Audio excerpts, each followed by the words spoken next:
Hello दोस्तों। So guys, कैसे हैं आप सभी लोग बारिश के मौसम में। आज मैं लेकर आ चुका हूँ मैथ का एक और सवाल जो कि हाई स्कूल के लिए इम्पोर्टेंट है। ये चैप्टर बस ख़त्म ही होने वाला है, 2-4 सवाल और बचे होंगे। बस आपको समझाने के लिए इतने ही सवाल काफ़ी थे, जिसके लिए आज के बाद 2-4 सवाल और होंगे, चैप्टर ख़त्म हो जाएगा।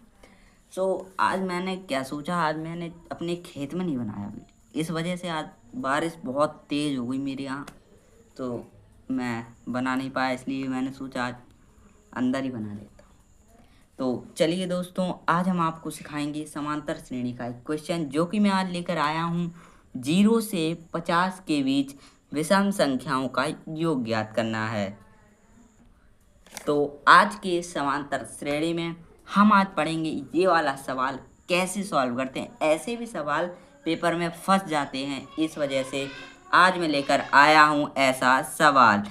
इसे कैसे सॉल्व करेंगे, आइए सीखते हैं इस वीडियो में। पर दोस्तों, मुझे बिल्कुल आप सपोर्ट कीजिए, एकदम लाइक शेयर सब्सक्राइब भर भर के दीजिए। आपके लिए मैं ऐसे ही क्वेश्चन लाता रहूँगा, आपके बिल्कुल मतलब के क्वेश्चन। आज के सवाल को शुरू करते हैं। लाइक शेयर सब्सक्राइब जरूर करिए, एकदम सपोर्ट करिए आप। तो स्टार्ट करेंगे। तो समझते हैं इस सवाल को क्या कह रहा है। 0 से 50 के बीच विषम संख्याओं का योग ज्ञात करना है। तो कुछ विषम संख्या होती हैं, 0 तो होती नहीं है मेरे ख्याल से। नहीं, 0 नहीं होती विषम संख्या। विषम संख्या होती है 1, 3, 5, 7, ये होती हैं विषम संख्याएं। होती हैं कि नहीं? तो अब क्या करेंगे, पूरी तो लिख नहीं देंगे, चलो डैश डैश लगा देते, समझ जाओ। डैश डैश लगा दिया। अब 50 दिया है। अब भाई 50 तो विषम संख्या नहीं होती है, और 50 के बीच का बोला है, 50 से ऊपर भी नहीं जा सकते, तो नीचे लिख देते 49। कितना? 49 विषम संख्या होती है। हाँ जी, बिल्कुल होती है। तो ये तो हमारी हो गई एक एपी, समांतर श्रेणी हो गई ना एपी। ये देखिए एपी बन गई। तो अब इसे करते हैं सॉल्व। हमारी इसे पी में क्या दिया गया है, तो देखिए एपी में दिया गया है ए डी। क्या क्या दिया गया है ए और डी में? ए और डी में दिया गया ए बराबर 1 माना जाएगा, क्योंकि हमने समांतर श्रेणी का प्रथम पद ए लिया है। उसके बाद हमारे माना जाएगा डी। डी कितना है? 3 में से 1 गया, बचेगा कितना? 2। डी कितना हो जाएगा? 2। और एक बात और, अंतिम पद दिया है, मैंने इसके पिछले वाले वीडियो में बताया था।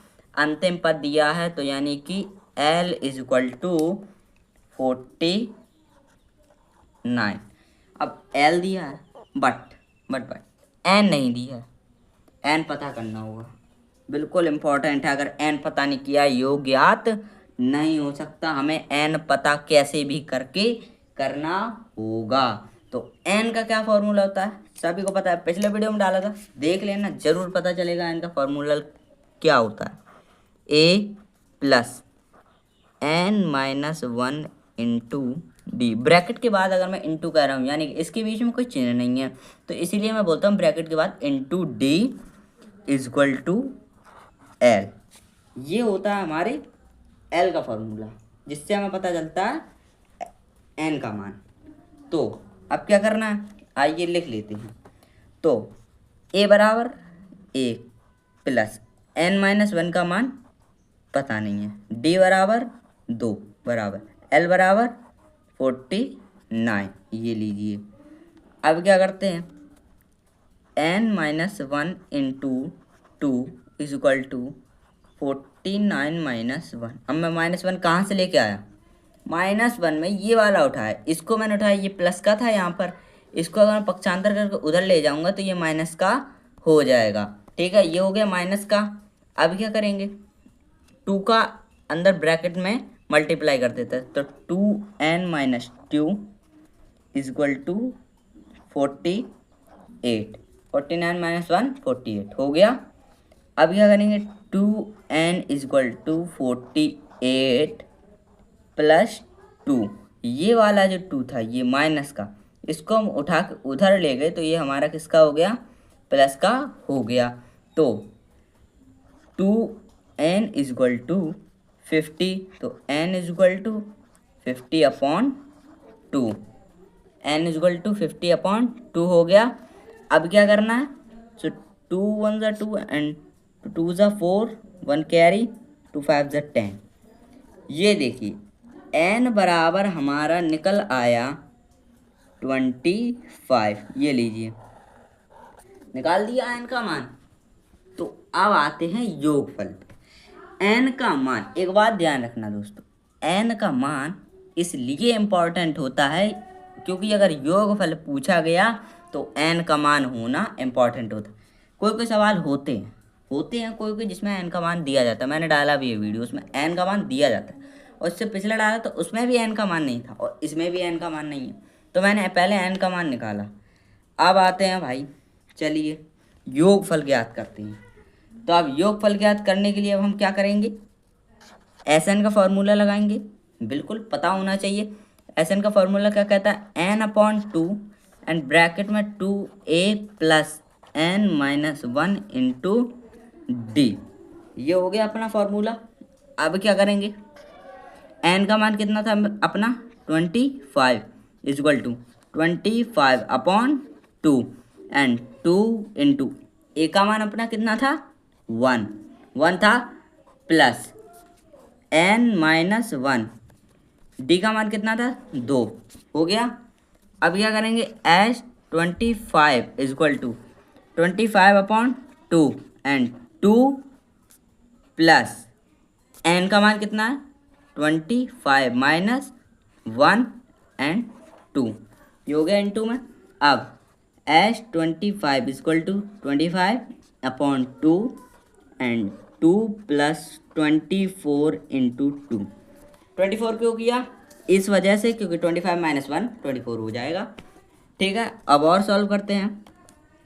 करने के लिए s25 is equal to 25/2 and bracket में 2 प्लस 24 इंटू 2 हो जाएगा 48। कितना हो जाएगा 48 हो जाएगा।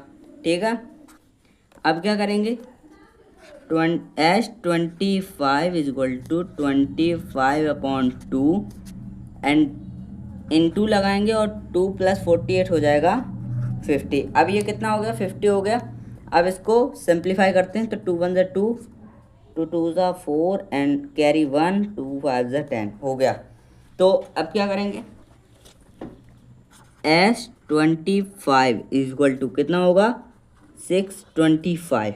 ये मैंने ये 25 था और ये 25 था, 25 इंटू 25 ये हो गया। इसका मैंने क्या कर दिया, गुणा कर दिया। गुणा करके अपना आंसर कितना आया, यानी कि इस सवाल का आंसर होगा 625। क्यों जी, अब कभी भी पूछा जाए आपसे 0 से 50 के बीच की विषम संख्याओं का योगफल कितना होगा, यानी कि 1 से लेके 49 तक की संख्याओं का योगफल 625, यानी कि 625। s25 का मतलब क्या था, योगफल। क्या था, योगफल।